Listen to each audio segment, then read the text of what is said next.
হযরতে ঈসা আলাইহিস সালামের স্পেশাল মুজিজা ছিল, তিনি যখন কোনো কবরস্থানে কবরের সামনে দাঁড়ায় বলতেন কুম বিইজনিল্লাহ। হাজার হাজার বছর আগের কবরও যদি সেটা হয়, সেই কবরের জীবিত মানুষ তথা মৃত মানুষটাকে জিন্দা হয় কুম বিইজনিল্লাহ বলার সাথে সাথে এই মৃত মানুষটা জিন্দা হয়া ঈসা নবীকে সালাম দিয়া দিত। আল্লাহর হাবিবকে আল্লাহ অনেক মুজিজা দান করেছেন। আল্লাহর হাবিবের মুজিজা কাফেররা দেখাও বিশ্বাস করে নাই। হযরতে ঈসা নবীর মুজিজা দেখাও অনেকে ঈসা নবীকে নবী হিসাবে মানে নাই। হযরতে ঈসা আলাইহিস সালাতু ওয়াস সালাম কবরের সামনে দাঁড়ায় যখন বলতেন কুম বিইজনিল্লাহ, তখন আল্লাহর হুকুমে পুরাতন কবরের বাসিন্দারাও জীবন্ত হইয়া সামনে দাঁড়ায় সালাম পেশ করত, সালাম দিয়া দিত। ঈসা আলাইহিস সালাম রাস্তা দিয়া যায়, হঠাৎ করে দেখতে পাইলেন একজন ইহুদি ঈসা নবীকে সালাম দিয়া দিছে। সালাম দিয়া বলে, হ্যাঁ ঈসা পয়গম্বর, আমি আপনার পথের সাথী হইবার চাই, আমি মুসাফির হইবার চাই, সফরে আপনার সঙ্গী হবার চাই, পথ আপনার সাথে আমি চলতে চাই। ঈসা আলাইহিস সালাতু ওয়াস সালাম, হযরতে ঈসা পয়গম্বর আলাইহিস সালাতু ওয়াস সালাম ইহুদিকে সুযোগ দিলেন, চলো আমার সাথে তুমি সফর করবা। সফর পথ চলতে চলতে হঠাৎ করে এক জায়গায় দুইজন রেস্ট নেওয়ার জন্য বসলেন। রেস্ট নেওয়ার জন্য বসছে, নাস্তা খাবে। ওই ইহুদি লোকটা তাকায় দেখে ঈসা পয়গম্বর তার ব্যাগ থেকে একটা রুটি বের করেছে, আর ইহুদি লোকটার সাথে ছিল দুইটা রুটি। ইহুদি চিন্তা করলেন, আমি তো যদি দুইটা রুটি ঈসা নবীকে দেখাই তাহলে একটা রুটি হয়তো ওনাকে ভাগ দেওয়া লাগবে। একটা রুটি লুকায়া আর একটা রুটি খাইতেছে। হঠাৎ ঈসা নবী জিজ্ঞেস করলেন, হ্যাঁ মিয়া, তোমার কাছে তো দুইটা রুটি থাকার কথা, একটা রুটি কেন? এই লোকটা বললেন, হ্যাঁ ঈসা পয়গম্বর, আমার সাথে একটা রুটি ছিল। ঈসা নবী নাস্তা খাইলেন, লোকটাও নাস্তা খাইল। পথ চলতেছে চলতেছে হঠাৎ করে একটা লাঠি দিয়ে আঙ্গুল দিয়ে ইশারা দিল। পুরাতন কবরস্থানে ইশারা দিয়া বলছে কুম বিইজনিল্লাহ। পুরাতন কবরের মানুষটা জিন্দা হয়ে সালাম দিয়া দিছে, সামনে আসছে। এই মুজিজা দেখাইবার পর ঈসা পয়গম্বর ডাক দিয়া বলে, হ্যাঁ ইহুদি, আমার মুজিজা তো তুমি দেখেছো, এখনো বলি, জলদি বলো আর একটা রুটি কে খাইলো অথবা কোথায় গেল? এরপরে ইহুদি ডাক দিয়া বলে, হ্যাঁ ঈসা পয়গম্বর, বিশ্বাস করেন আমি জানি না একটা রুটির ব্যাপারে, রুটিটা কোথায় আছে। হযরতে ঈসা পয়গম্বর ইহুদিকে নিয়ে পথ চলতেছে চলতেছে চলতে চলতে হঠাৎ করে তাকায় দেখে একজন লোক অন্ধ হয়ে গেছে। একটা অন্ধ লোক সামনে চলে আসছে। অন্ধ লোকের চিকিৎসা করতে গেলে অনেকগুলো টাকার প্রয়োজন হয়ে যায়। আমাদের দেশে অনেক অন্ধ রোগী আছে, ভালো হয় হালকা হালকা যারা চোখে দেখে এদেরকে চিকিৎসা করে অনেক সময় চোখের আলো ফিরানো যায়। তারপরেও অনেক টাকার ব্যয় হয়, অনেক সম্পদ ব্যয় করতে হয়। চিকিৎসা করতে গেলে অনেক সময়ের ব্যাপার, সময়ও লাগে, টাকাও ব্যয় করতে হয়। এই চোখের দৃষ্টি ফেরত আনতে অনেক কষ্ট হয় মানুষের। কিন্তু ঈসা পয়গম্বর সেই অন্ধ মুষ্টার সামনে গিয়া আল্লাহর হুকুমে বিসমিল্লাহির রহমানির রহিম বলে চোখের মধ্যে যখন আঙ্গুল দিয়া দিলেন, চোখটা মুছে দিল, মুখটা মুছে দিল। ইহুদিও তাকায়া দেখলো, অনেক লোকজন তাকায়া দেখে ওই লোকটা অন্ধ লোকটাকে আল্লাহ দৃষ্টি লোক শক্তি আবার ফিরাইয়া দিয়েছেন। অন্ধ লোকটাকে আল্লাহ চোখ ভালো করে দিয়েছেন ঈসা নবীর ইশারায়। হযরতে ঈসা পয়গম্বর আলাইহিস সালাতু ওয়াস সালাম এবার ইহুদিকে ডাক দেয়া বলে, হ্যাঁ ইহুদি, আমার মুজিজা তো তুমি দেখেছো, এবারও সময় আছে, বলো দুইটা রুটির মধ্যে একটা রুটি গেল কই? এরপরও স্বীকার করে না। সে ডাক দেয়া বলে, হ্যাঁ ঈসা নবী, আপনি কি আমাকে বিশ্বাস করেন না? আমি আসলে এই রুটি সম্পর্কে কিছুই জানি না, অবগত নই। রুটি কোথায় আছে আমি জানি না, আমার কাছে তো মাত্র একটা রুটি ছিল। আউয়ালুল আম্বিয়া আদম, পৃথিবীর প্রথম পয়গম্বর হযরত আদম আলাইহিস সালাতু ওয়াস সালাম। হযরত আদম পয়গম্বর মানুষের ময়দানে দাওয়াত দিয়েছেন, কুলু লা ইলাহা ইল্লাল্লাহ। হযরত মূসা পয়গম্বর মানুষকে কালিমার দাওয়াত দিয়েছেন। হযরত ঈসা আলাইহিস সালাম মানুষের ময়দানে কালিমার দাওয়াত দিয়েছেন। আমার আপনার নবী বিশ্ব নবী রাহমাতুল লিল আলামিন মানুষের ময়দানে কালিমার দাওয়াত দিয়েছেন, কুলু লা ইলাহা ইল্লাল্লাহ। আল্লাহ তাআলা আম্বিয়া আলাইহিমুস সালামদেরকে প্রধানত কিতাব দিয়েছেন, দ্বিতীয়ত মুআজিজা দিয়েছেন। হযরতে দাউদ পয়গম্বর আলাইহিস সালামকে আল্লাহ মুআজিজা দান করেছেন। ওনার জামানায় লোহা ছিল, লোহার যন্ত্র বানানো হতো, লোহার অস্ত্র বানানো হতো। এটাকে মানুষ সবচেয়ে তৎকালীন জামানায় ভালো কাজ বলতো, ভালো ব্যবসা বলতো। ওই জামানায় আল্লাহ তাআলা দাউদ পয়গম্বর কেমন মুআজিজা দিয়েছেন। এত শক্ত লোহা, এই লোহাটা হাতের মধ্যে রাখলে এই লোহাটা মোমের মতো আল্লাহ তাআলা নরম বানায় দিতে। আল্লাহ রাব্বুল আলামিন আমার আপনার নবী বিশ্ব নবী রাহমাতুল লিল আলামিনকে অনেক মুআজিজা দান করেছেন। আল্লাহর হাবিবের জন্মের আগে থেকে অনেক মুআজিজা প্রকাশ পেয়েছে। আল্লাহর হাবিব রাহমাতুল লিল আলামিন যখন পৃথিবীতে আগমন করেছেন, জন্মের আগের মুআজিজা হলো, মা আমেনা বলেন অন্যান্য মহিলারা চলতে কষ্ট হয়, পেটে যখন বাচ্চা আসে তখন চলতে কষ্ট, খাইতে কষ্ট, দাঁড়াইলেও কষ্ট হয়, বসতেও কষ্ট হয়, শুইতে গেলেও ঘুমাইতে গেলেও অনেক কষ্ট হয়। মা আমেনা বলেন আমার সন্তান মুহাম্মদ আমার গর্ভে থাকাকালীন আমার কোনো কষ্ট হয় নাই। আর শক্ত কোনো জমিনে যখন আমি পা রাখতাম, আমার সন্তানের বরকতে মহান আল্লাহ শক্ত জমিনটাকে, পাথরটাকে আল্লাহ তুলার মতো নরম বানায়া দিতেন। আল্লাহর হাবিব রাহমাতুল লিল আলামিন যখন পৃথিবীতে আগমন করলেন তখনও অনেক মুআজিজা প্রকাশ পেয়েছে। ভাইয়েরা আমার, আল্লাহর হাবিব রাহমাতুল লিল আলামিন যখন পৃথিবীতে আগমন করেছেন, মা আমেনা বলেন অন্যান্য বাচ্চারা যখন মায়ের পেট থেকে জমিনে আসে তখন দেখেছি মা জ্ঞান হারায় ফেলে, মার অনেক ব্লাড নষ্ট হয়, মার অনেক রক্ত প্রবাহিত হয়, মা দুর্বল হয়ে যায়, এক সময় জ্ঞান হারায় ফেলে, অজ্ঞান হয়ে যায়। মা আমেনা বলেন আমি অজ্ঞান হই নাই, আমার রক্তপাত হয় নাই, আমার তেমন কোনো কষ্ট হয় নাই।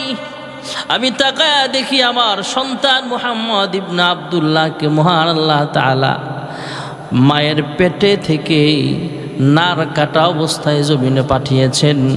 অন্যান্য সন্তান পৃথিবীতে মাথা আগে আসে, মায়ের পেট থেকে জমিনে মাথাটা আগে আসে।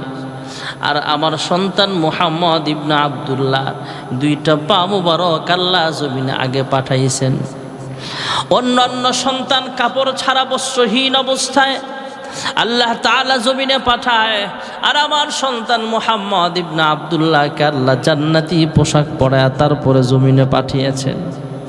হ্যাঁ মহিলারা শোনো, আমার সন্তানটাকে মহান আল্লাহ রাব্বুল আলামিন, অন্যান্য বাচ্চারা দুনিয়াতে আসার পর বড় হইলে তারপরে মুসলমানি করানো হয়, আর আমার সন্তানটাকে খতনা করা অবস্থায় আল্লাহ তাআলা তাকে জমিনে পাঠিয়েছে। আরো অনেক মুআজিজা প্রকাশ পেয়েছে। ভাইয়েরা আমার, রাহমাতুল লিল আলামিন যখন দুনিয়ার জমিনে আগমন করেছে, ওই জামানার অগ্নি পূজকেরা যারা অগ্নি পূজা করত 1000 বছর পর্যন্ত আগুন জ্বালায়া রেখেছিল। 1000 বছর পর্যন্ত আগুনটা নিভানো হয় নাই। লাকড়ি যত দেওয়ার দরকার দিয়া রেখেছে, পেট্রোল দেওয়া দরকার, তেল দেওয়া দরকার। অগ্নি পূজারীর সেই আগুনটা 1000 বছর পর্যন্ত আগুনটা প্রজ্বলিত ছিল। 1000 বছরের প্রজ্বলিত আগুনটা আল্লাহর হাবিব রাহমাতুল লিল আলামিন যখন পৃথিবীর জমিনে আগমন করেছে, সঙ্গে সঙ্গে সেই আগুনটা নিভে গেছে। এটার দ্বারাও আল্লাহর হাবিবের মুজিজা প্রকাশ পেয়েছে যে আল্লাহর হাবিব জমিনে আগমন করেছে, সে আগুনটা নিভে যাবে, তথা আগুনের পূজা করা যাবে না, আগুনের পূজা করা যাবে না। আগুন যে আল্লাহ বানাইছে, সে আল্লাহর পথে মুহাম্মদ ইবনে আব্দুল্লাহ আল্লাহর পথে মানুষকে দাওয়াত দিতে পৃথিবীতে আগমন করেছে। আল্লাহর হাবিব জন্মের সময় পৃথিবীতে যখন আগমন করেছে, মক্কা একজন বিদেশি মেহমান ছিল, মক্কার আশপাশে ব্যবসার জন্য আসছে, কাবা শরীফের পাশে তিনি ছিল। এই লোকটা এলাকার অন্যান্য মানুষকে ডাক দিয়া কয়, কে আছো মক্কার বাসিন্দা, তাড়াতাড়ি খবর নাও, এই মুহূর্তে শিশু সন্তান, ছেলে সন্তান কার ঘরে জন্মগ্রহণ করেছে।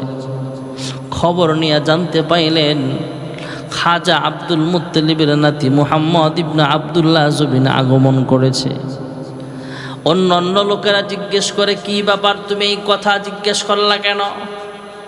কয়, আমি তাওরাত জাবুর ইনজিল কিতাবের মধ্যে যেই আলামত পেয়েছি, সেই আলামতটা পেয়ে গেছি। কি আলামত পেয়েছ? আমি আলামত পেয়েছি যে মুহাম্মদ ইবনে আব্দুল্লাহ তথা শেষ নবীর আগমন ঘটে গেছে। কয়, কিভাবে বুঝলা?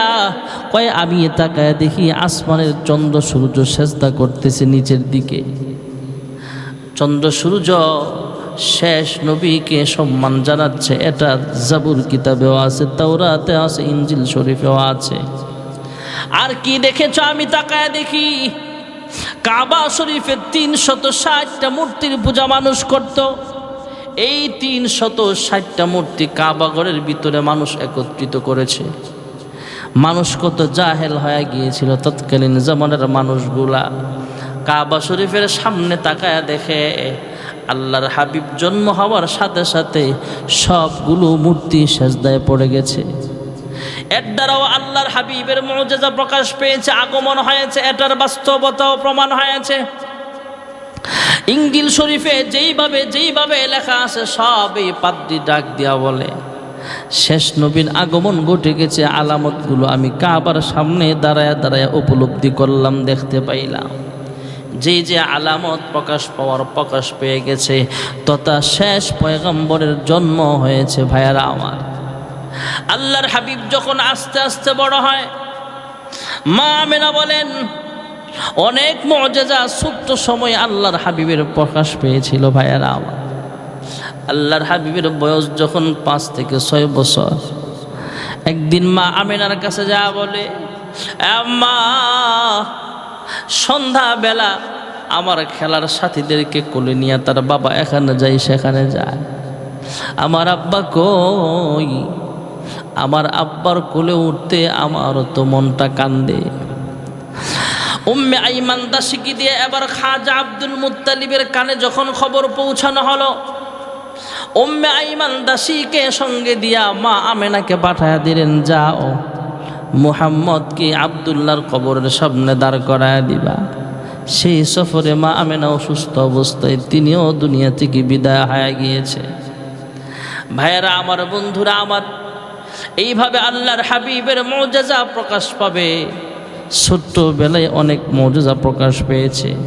মা আমেনা বিদায় হয়ে গেল, খাজা আব্দুল মুত্তালিব তার গার্জিয়ান হয়ে গেল। আল্লাহর হাবিবের বয়স যখন 8 বছর প্রায়, তখন দাদা খাজা আব্দুল মুত্তালিবও বিদায় হয়ে গেলেন। খাজা আবু তালেবের হাতে উঠায় দেয়া গেল, আমার এই নাতিটাকে তোমার আন্ডারে রাখবা, আদর করবা, যত্ন করে তাকে লালন পালন করবা। তার আব্বা নেয়, হে আবু তালেব, তোমার হাতে আমি আমার নাতিটাকে আমানত দিয়া দিলাম। দাদা খাজা আব্দুল মুত্তালিব ইন্তেকাল হয়ে গেলে কি হবে? চাচা আবু তালেব মুহাম্মদ ইবনে আব্দুল্লাহকে অনেক ভালোবাসে। খাজা আব্দুল মুত্তালিব যখন জীবিত ছিল, মা নাই, বাবা নাই, জন্মের আগেই তো মা হারা এতিম, বাবা হারা এতিম। জন্মের আগেই তো আব্বা নেই। জন্মের 6 বছরের মাথায় মাও দুনিয়া থেকে বিদায় হয়ে গেল। খাজা আব্দুল মুত্তালিব লালন পালন করে। খাজা আব্দুল মুত্তালিব দাদা যেখানে বসে মক্কার চেয়ারম্যানি করে, সেই চেয়ারে আয়সা বৈশা যায়। ছোট্ট বাচ্চা 6 থেকে 7 বছরের বালক, এই বয়সের শিশু বাচ্চাটা মুহাম্মদ ইবনে আব্দুল্লাহ আয়েশা, খাজা আব্দুল মুত্তালিব কাবার চেয়ারম্যান, মক্কার চেয়ারম্যান, যেই বিছানায় বসে সে আয়েশা সেখানে বসে যায়। অন্যান্য নেতারা ডাক দিয়া কয়, হ্যাঁ খাজা আব্দুল মুত্তালিব, আমরা অন্য কেউ আপনার বিছানায় বসার মতো সাহস পাই না। কে এই ছোট্ট বাচ্চাটা আপনার বিছানায় আয়েশা বলে? কে এই শিশু বাচ্চাটা যে আপনার বিছানায় আয়েশা বসে যায়? খাজা আব্দুল মুত্তালিব তাদেরকে লক্ষ্য করে বলে, তাহলে শোনো, এটা হলো আমার নাতি মুহাম্মদ ইবনে আব্দুল্লাহ। এলাকার মানুষগুলো আশ্চর্য হয়ে জিজ্ঞেস করছে, হ্যাঁ খাজা আব্দুল মুত্তালিব, আমরা আপনার চেয়ারে বসার সুযোগ পাই না, সাহস পাই না। আপনি যেই বিছানায় ঘুমান সেখানে বসার সাহস, শোয়ার সাহস আমাদের নাই। কিন্তু এই শিশু বাচ্চাটা আপনার চেয়ারে আইসা বইসা যায়, আপনার গদিতে আইসা বসে, আপনার বিছানায় শুয়ে থাকে, এটা আবার কে? কয়, তোমরা জানো না এই বাচ্চাটা, শিশুটা আমার নাতি মুহাম্মদ ইবনে আব্দুল্লাহ, সে একজন ভালো মানুষ, বরকতি একটা বাচ্চা। কয়, কিভাবে বুঝলেন? মক্কার চেয়ারম্যান, কাবার চেয়ারম্যান খাজা আব্দুল মুত্তালিব ডাক দেয়া বলে, হ্যাঁ নেতারা শোনেন, মক্কায় অনাবৃষ্টির কারণে ফসল হয় না। মক্কার মানুষ বৃষ্টির জন্য আমার কাছে আসছে। আয়েশা বলে, হ্যাঁ কাবার মুতাওয়াল্লি খাজা আব্দুল মুত্তালিব, আপনি আমাদের নেতা, আপনি আমাদের লিডার, চেয়ারম্যান, আপনি কাবার মালিকের সাথে আপনার সম্পর্ক আমাদের চাইতেও বেশি। যান যান, কাবার মালিককে বলেন আল্লাহ তাআলা যেন বৃষ্টির ফয়সালা করিয়া দেয়। বৃষ্টির মালিক হলেন আমার আল্লাহ, সন্তান দেওয়ার মালিক আমার আল্লাহ। আমাদের দেশে অনেক ভণ্ড পীর আছে যাদের কাছে মুরিদরা যায় সন্তান চায়, আবার গানও তো গায়, একটা সন্তান দে রে বাবা, একটা সন্তান দে। এইভাবে না বলে কথাটা একটু ঘুরায় বললেই তো কত সুন্দর হয়। একটা সন্তান দে রে আল্লাহ, একটা সন্তান দে। সন্তান দেওয়ার মালিক আল্লাহ, রিজিক দেওয়ার মালিক আমার আল্লাহ, বৃষ্টির ফায়সালাও আমার আল্লাহর পক্ষ থেকেই হয়। এলাকার মানুষগুলো আয়েশা বলে, হ্যাঁ খাজা আব্দুল মুত্তালিব, কাবার মুতাওয়াল্লি, কাবার চেয়ারম্যান, মালিকের সাথে আমাদের চাইতে আপনার সম্পর্কটা বেশি। আল্লাহর কাছে দোয়া করেন, আল্লাহ যেন আমাদের জন্য বৃষ্টির ফায়সালা করে দেয়, রহমতের বৃষ্টির ফায়সালা যেন আল্লাহর পক্ষ থেকে হয়ে যায়। খাজা আব্দুল মুত্তালিব এদেরকে ঘটনা শোনায়। আমি আবার আমিনার ঘরে গেলাম। আমার নাতি মুহাম্মদটা ছিল একদম কোলের শিশু, দুধের বাচ্চা। আমি যাই বলে, আমিনা রে, আমার নাতি মুহাম্মদ ইবনে আব্দুল্লাহকে আমার কোলে দাও। আমার কোলে দেওয়া হলো। আমি আবার আমার নাতিটাকে কোলে নিয়ে কাবার সামনে আসলাম। আয়েশা কাবার গিলাপে দইরা আল্লাহর কাছে কাঁদলাম, হে রব্বুল আলামিন, ওগো পরওয়ারদিগার আলাম, আমার এই শিশু নাতি মুহাম্মদ ইবনে আব্দুল্লাহ, আমি জানি এটা একটা বরকতি বাচ্চা হবে, বড় হয়ে অবশ্যই তোমার পছন্দের কেউ হবে। ইয়া রব্বুল আলামিন, আমার এই নাতিটা যদি তোমার অবশ্যই কোনো পছন্দের বান্দা হয়ে থাকে, এই বরকতি নাতির উসিলায় তুমি আসমান থেকে বৃষ্টির ফায়সালা করিয়া দাও। আমি দোয়া করলাম বৃষ্টির জন্য আল্লাহর কাছে, আমার এই বরকতি নাতিটাকে উসিলা বানায় দোয়া চাইতে দিতে হয়েছে। আল্লাহ তাআলা আসমান থেকে আমাদের জন্য রহমতের বৃষ্টি নাজিল করে দিয়েছে। এই মুজিজাগুলো হলো আল্লাহর হাবিবের নবুয়তির প্রমাণ। আর অনেক ঘটনা ঘটছে ভাইয়েরা আমার। আল্লাহর হাবিব রাহমাতুল লিল আলামিন 7 থেকে 8 বছর যখন বয়স, দাদা খাজা আব্দুল মুত্তালিব বিদায় হয়ে গেলে চাচা আবু তালেব এখন গার্জিয়ান হয়ে গেল। চাচা আবু তালেব গার্জিয়ান হয়ে গেলে, ভাইয়েরা আমার, বন্ধুরা আমার, চাচা আবু তালেব শাম অথবা সিরিয়ায় গেলেন সফর করার জন্যে। ইহুদি একটা পাদ্রী ছিল, গির্জা ছিল, খ্রিস্টান অথবা ইহুদি একটা গির্জা সেখানে ছিল, বড় একজন পাদ্রী ছিল। ইহুদি পাদ্রী মুসলমান তো আর বুঝে না, সে তো জানে মুহাম্মদ ইবনে আব্দুল্লাহর আগমন ঘটেছে। সে আবার মক্কার কোনো কাফেলা আসছে যখন শুনছে, মক্কার কাফেলাকে তার গির্জার মধ্যে দাওয়াত দিয়া খাওয়ানোর জন্য সবাইকে দাওয়াত দিছে। দাওয়াত দেওয়ার পর খাজা আব্দুল মুত্তালিব, খাজা আব্দুল মুত্তালিবের সন্তান খাজা আবু তালেব, পয়গম্বরের চাচা আবু তালেব, তিনি সহ কাফেলার সব লোক সেখানে গেছে দাওয়াত খাওয়ার জন্য। পাদ্রী ডাক দেয়া বলে, তোমাদের কাফেলায় আর কোনো লোক নাই? কয় আমরা সবাই তো আসলাম। কয় না, কোনো লোক বাকি আছে কিনা বলো, নাকি সব লোক তোমরা এখানে চলে এসেছ? পাদ্রী সব মেহমানদের দিকে নজর দিয়া দেখে এখানে মুহাম্মদ ইবনে আব্দুল্লাহ নাই। খাজা আব্দুল মুত্তালিব সহ সবাইকে ডাক দেয়া বলে, তোমরা তাড়াতাড়ি বলো তোমাদের কাফেলার সব লোক এখানে আসছো কিনা? কাফেলার একজন ডাক দিয়া কয়, আমরা সবাই আসছি, কিন্তু একটা শিশু বাচ্চা আছে আমাদের বাতিজা, তারে রাইখা আসছি আমাদের বেডিং পাহারা দেওয়ার জন্য, আমাদের তাঁবুটা পাহারা দেওয়ার জন্য রাইখা আসছি। পাদ্রী বলে, তাকে দাওয়াত আনে না কেন? তাকে আনো নাই কেন? তার কাছে আমাকে নিয়ে চলো, অথবা নিয়ে আসা হোক। ইহুদি পাদ্রীর সাথে শিশু মুহাম্মদ ইবনে আব্দুল্লাহকে দেখা করায় দেওয়া হলো।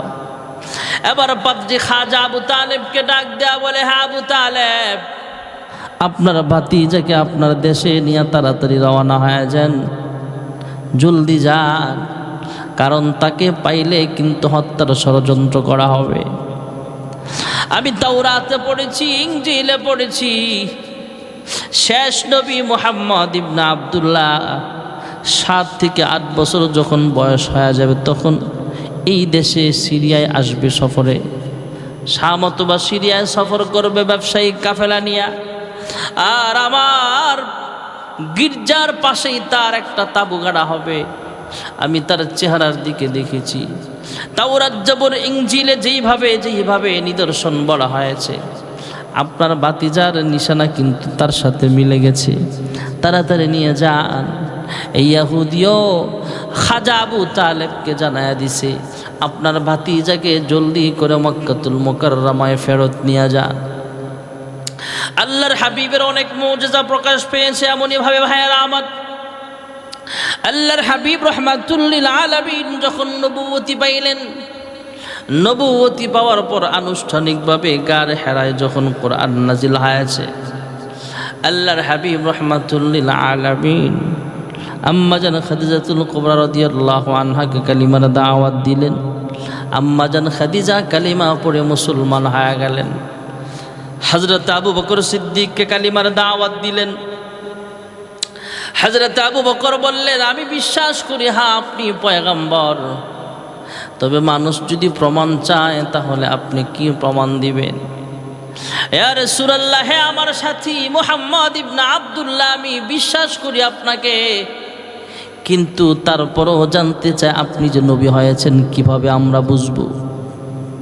আল্লাহর হাবিব জানায়া দিলেন, হে আবু বকর, তুমি সফরে গিয়েছিলা, সফরের মধ্যে তুমি স্বপ্ন দেখেছিলা, ওই স্বপ্নটা হলো আমার নবুয়তির প্রমাণ। হযরত আবু বকর সঙ্গে সঙ্গে কালিমা পড়ে মুসলমান হয়ে গেলেন। হযরত আবু বকর সিদ্দিকের স্বপ্নটা ছিল এমন, তিনি এক জায়গায় গেলেন সফরে, ব্যবসায়িক কাফেলা নিয়ে সেখানে গেলে উনি স্বপ্ন দেখেছেন, একটা স্বপ্ন, বিশাল স্বপ্ন।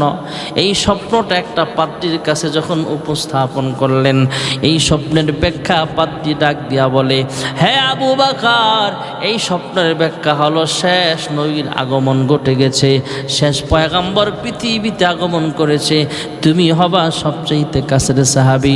হে মুহাম্মদুর রাসূলুল্লাহ তথা শেষ নবীর প্রধান সেনাপতি হবা তুমি আবু বকর। আবু বকর কালিমা পড়ে মুসলমান হয়ে গেলেন। আল্লাহর হাবিবের অনেক মুজিজা কাফেররা দেখেও বিশ্বাস করে নাই। ভাইয়েরা আমার, বন্ধুরা আমার, একদিন আবু জাহেল পয়গম্বরের সামনে আইসা কয়, এ মুহাম্মদ, এই যে মরা গুই সাপ, এই মরা গুই সাপটা যদি তুমি জিন্দা করতে পারো তাহলে আমি বিশ্বাস করব তুমি আসলেই পয়গম্বর। আল্লাহর হাবিব ডাক দিয়া কয়ে, চাচা এ আবু জাহেল, আপনি বলতেছেন গুই সাপটা জিন্দা করতে পারলে আপনি মুসলমান হবেন। আগে কতবারই আপনি ওয়াদা দিয়েছেন কিন্তু ওয়াদা রাখেন নাই, কই এবার রাখবো। বাটপার ছিল।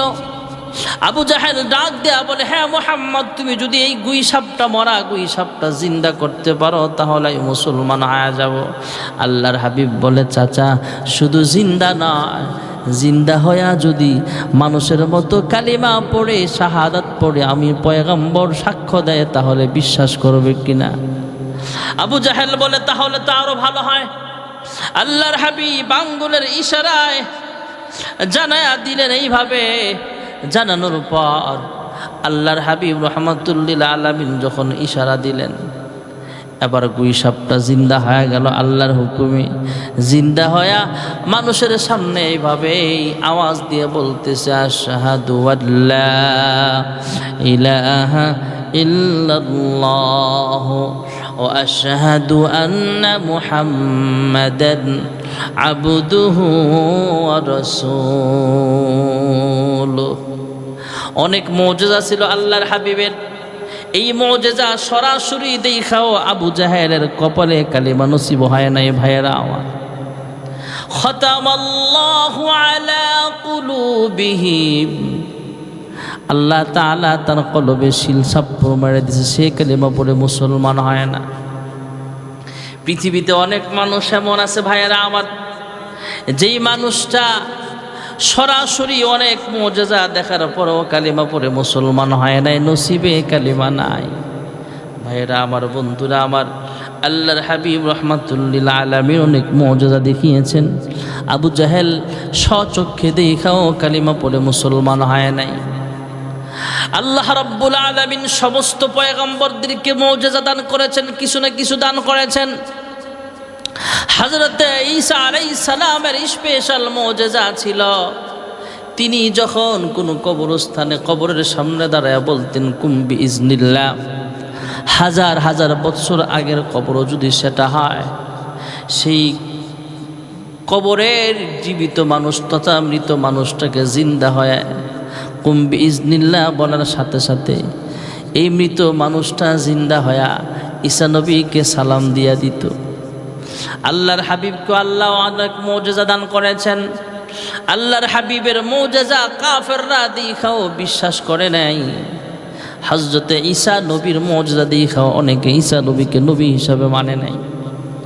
হযরতে ঈসা আলাইহিস সালাতু ওয়াস সালাম কবরের সামনে দাঁড়ায় যখন বলতেন কুম বিইজনিল্লাহ, তখন আল্লাহর হুকুমে পুরাতন কবরের বাসিন্দারাও জীবন্ত হইয়া সামনে দাঁড়ায় সালাম পেশ করত, সালাম দিয়া দিত। ঈসা আলাইহিস সালাম রাস্তা দিয়া যায়, হঠাৎ করে দেখতে পাইলেন একজন ইহুদি ঈসা নবীকে সালাম দিয়া দিছে। সালাম দিয়া বলে, হ্যাঁ ঈসা পয়গম্বর, আমি আপনার পথের সাথী হইবার চাই, আমি মুসাফির হইবার চাই, সফরে আপনার সঙ্গী হবার চাই, পথ আপনার সাথে আমি চলতে চাই।